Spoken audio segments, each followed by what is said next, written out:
ના કહી શકાય એટલા માટે કે તમે જુઓ કે ભારતીય જનતા પાર્ટી એવું કહેતી હતી કે અમે બધી સીટો 5 લાખ ઉપરથી જીતશું.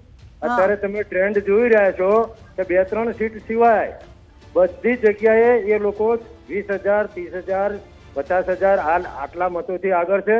અને બીજું કે અમારું આંદોલન હતું, અમે કોઈ રાજકીય પક્ષ નથી, અમારો તો અસ્મિતાનો મુદ્દો હતો અને મુદ્દા માટે અમે ભારતીય જનતા પાર્ટીના વિરુદ્ધમાં મતદાન કર્યું હતું.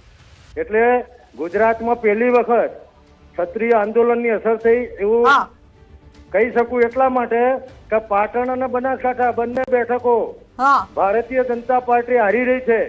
એટલે જ્યાંથી શીર્ષ નેતૃત્વ જે રાજ્યમાંથી બિલોંગ થતું હોય ત્યાં 2 બેઠક જાય એટલે શરમજનક વાત કહેવાય.